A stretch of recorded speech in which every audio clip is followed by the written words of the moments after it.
या ठिकाणी आज अतिशय शांतपणानं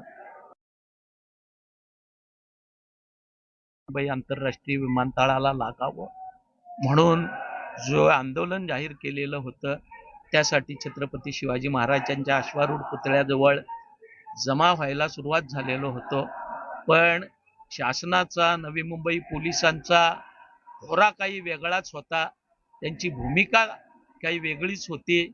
दडपशाहीच्या मार्गानं हे आंदोलन चिरडण्याचा प्रयत्न नवी मुंबई पोलिसांनी त्या ठिकाणी केलेला आहे आणि मोर्चा सुरुवात करण्यापूर्वीच आम्हाला त्या ठिकाणी गाड्यांमध्ये बसवून या ठिकाणी पोलीस मुख्यालयात आणलेला आहे। पण माझ्या सर्व दिबाप्रेमींना आपल्या माध्यमातून विनंती आहे, आवाहन आहे की पोलिसांनी भले आपल्याला किती डायव्हर्ट करा, जे आंदोलन आपण या ठिकाणी पुकारलेलं आहे, छत्रपती शिवरायांना अभिवादन करून, डॉक्टर बाबासाहेब आंबेडकरांना अभिवादन करून पायी चालत आपण दुपारपर्यंत सानपाड्याच्या दत्त मंदिरात पोहोचण्याचं नियोजन केलेलं होतं। आपल्या साऱ्या दिबाप्रेमींना, सर्व आंदोलकांना जे पोलिसांच्या दडपशाहीला भीक न घालता, जे धोधो बरसणाऱ्या पर्जन्य रस्त्यावर आलेल्या आहेत, त्यांनी मोर्चाचा जो रूट आहे त्या रूटवर सानपाडा दत्त मंदिराच्या दिशेनं कूच करावी अशी विनंती या ठिकाणी आहे। या ठिकाणी नवी मुंबई पोलीस प्रशासनाचा आणि महाराष्ट्र शासनाचा जाहीरपणानं धिक्कार करतो आणि जी भूमिका पोलीस प्रशासनानं घेतलेली आहे ती 4च दिवसापूर्वी मुंबई उच्च न्यायालयाचे न्यायमूर्ती महादेव जामदार यांनी जाहीरपणानं पोलीस दलाला ज्या कानफिसक्या दिलेल्या होत्या त्याचा भंग करणारी आहे। पोलीस हे जनतेचे सेवक आहेत याचा विसर पडून केवळ कुठेतरी राजकीय हेतून प्रेरित असणारा पोलीस विभागाची कारवाई या ठिकाणी झालेली आहे। मी जाहीरपणानं या कारवाईचा निषेध करतो आणि मोर्चेकर्यांना आवाहन करतो की आपण कुठेही विचलित न होता त्या ठिकाणी सानपाडा दत्त मंदिराच्या दिशेनं कूच करावे। तर रश्मिता पोपटा यांना देखील उपोषण स्थळातून त्यांना ताब्यात घेण्यात आले, त्यांची तब्येत पुन्हा एकदा खालवल्याचा प्रकार आढळला, हॉस्पिटलमध्ये त्यांना दाखल केलं, याच अनुषंगाने काय? या ठिकाणी मी एकच गोष्ट सांगेन, ना प्रशासनाला ना शासनाला कुणाच्या उपोषणाची, कुणाच्या तब्येतीची, कुणाच्या भावनांची काही पडलेली आहे, त्याच्या प्रशासनाच्या बाजूनं कुणी त्यांना डुंकूनही विचारायला जात नव्हतं। जबरदस्तीने उठवण्याचा प्रयत्न पोलीस विभागानं त्या ठिकाणी केला, ना शासनाच्या वतीनं कोण त्यांची चौकशी करत होती। पण शेवटी तिच्या जीविताची काळजी आम्हाला आहे, आमची समाजकन्या, आमची भगिनी आहे, आम्ही तिला काहीसं समजावून, काहीसं तिच्या आईला बरीच घालून पनवेलला उपजिल्हा रुग्णालयामध्ये दाखल केलं। ICU मध्ये तिच्यावर ट्रीटमेंट झाली, अँटीबायोटिक्स तिला दिली गेली, पण शासनाच्या कुठल्याही अधिकाऱ्याचा किंवा शासकीय प्रतिनिधीचा तो दृष्टिकोन दिसला नाही। त्याच्यामुळे यांच्याकडून फार वेगळ्या अपेक्षा करण्यापेक्षा आपण आपल्या जीविताची काळजी घेत रश्मितानं या आंदोलनामध्ये सहभाग घेतला पाहिजे अशी माझी तिला सूचना आहे। तर पोलीस प्रशासनाने जेव्हा परवानगी नाकारली, त्यांनी जे त्याच्यामध्ये आदेश दिले की बाबा या ठिकाणी पावसाचं वातावरण जास्त असल्यामुळे हाय अलर्ट झालं आणि अधिवेशन सुरू असल्यामुळे हे नेमके 2 कारण दिले, या अनुषंगाने काय बघताय? काल रात्री मी स्वतः DCP ACP वरिष्ठ पोलीस निरीक्षकांना भेटलो आणि त्यांना सांगितलं की ह्या विभागामध्ये आंदोलनाची परंपरा आहे।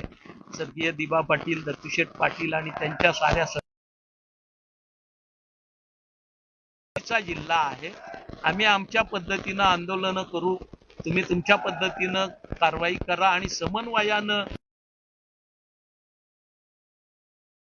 पोलीस प्रशासनाचा होरा काही वेगळाच दिसतो, किंबहुना आमचे केस काही असेच पिकलेले नाहीत।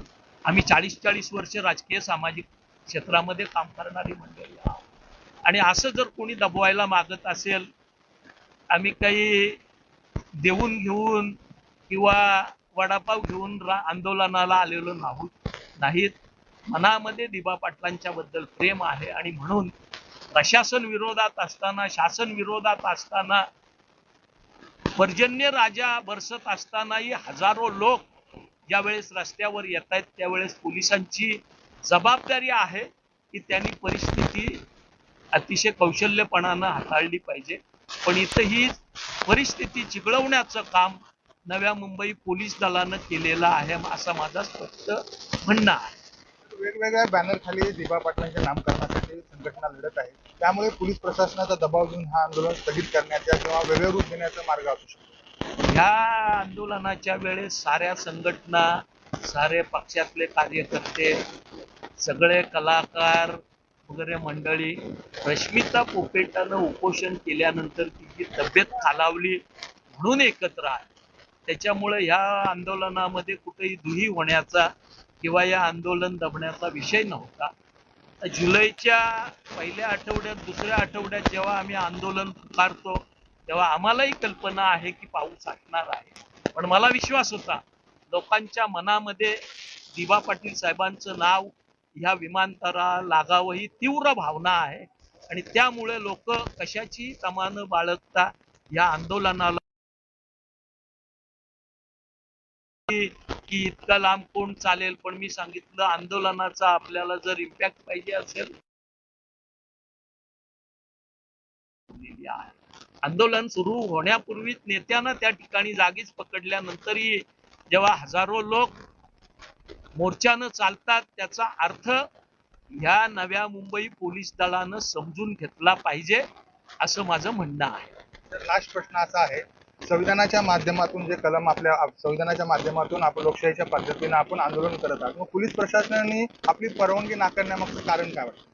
पोलीस प्रशासनालाच मला वाटतं आपण हा प्रश्न विचारलेला बरं पडेल, कारण त्यांचं काहीतरी कारण असेलच. पण जे आम्हाला सांगितलं गेलं ते कारण नक्कीच. रात्री साधारण 9-9:30च्या दरम्यान मी पोलीस उपायुक्त, सहाय्यक पोलीस आयुक्त पनवेलचे आणि वरिष्ठ पोलीस निरीक्षकांची भेट घेतली. त्यांना